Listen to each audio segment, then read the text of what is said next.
Hi, and welcome to the Bikes for the World processing training video. If you're watching this video, first of all, we'd like to say thank you for your time and interest. Bikes for the World is a collector of collections which takes donated bikes, processes them, and ships them all over the world to literally transform lives. In order to ship thousands of bikes each year, we have created a system called processing that allows us to work fast and efficiently to maximize the amount of bikes in each shipment. Bikes are loaded into containers with 3 layers, separated by plywood. Our job as processors is to make sure that the bikes are compact. Compact refers to as short and narrow as possible to avoid breaking of the levers, seats, and handlebars. When accepting a donation, we write a receipt and thank the giver, and the processing begins. When processing, it's important to remember safety first. You're working with a machine that has moving parts such as the wheels and chain rings, so when using the tools, be careful not to let them slip and cause injury. For the next step, we'll first need to position the bike upside down. Holding the back brake located on the right side, slowly and carefully walk the bike backwards and lay to rest on the seat and handlebars.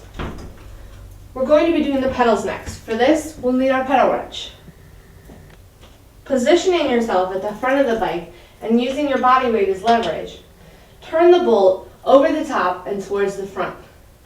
When it's loose enough, you should be able to pedal the bike until it falls off.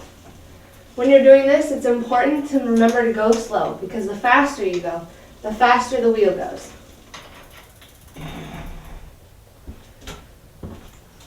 Moving on to the other side, be aware of the chain rings to avoid injury. So again, over the top and towards the front. And you should be able to pedal again.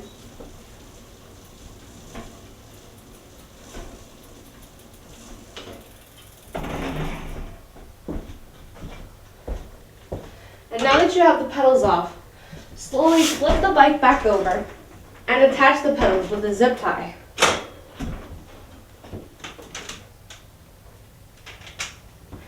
When attaching the zip tie, you know it's right with a series of clicks that happen to make sure that it's securely fastened.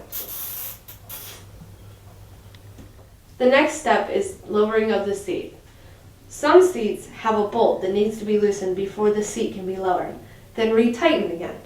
Our seat has a quick release clamp that you simply unclamp, lower the seat, and reclamp back into place.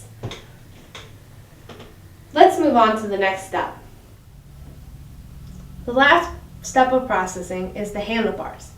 You must first identify what type of headset the bike has. There are 2 types, a threadless and a threaded.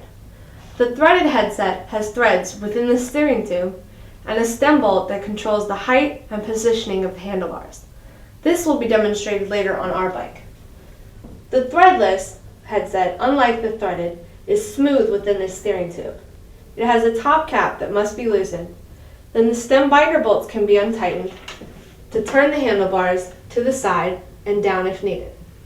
Let's go back to our bike. On our bike, we have a threaded headset. For this, you'll need an Allen wrench. And remember, righty-tighty, lefty-loosey. When untightening the bolt, it may seem stuck. If this happens, take a hammer and gently tap it back into place and continue untightening. When the bolt is untightened, make sure the height is as low as possible. Then, making sure the wheel is straight, hold onto the bars and turn them parallel to the bike. Make sure you retighten anything you have untightened. At this point, you may need to make some minor adjustments to anything to make sure it's below the bar.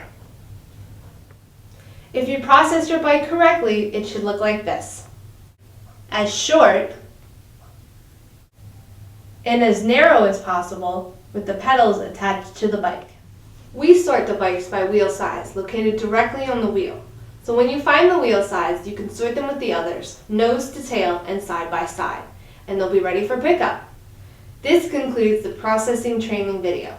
On behalf of White Bikes for the World, thank you, have fun, and let's get the world moving, one bike at a time.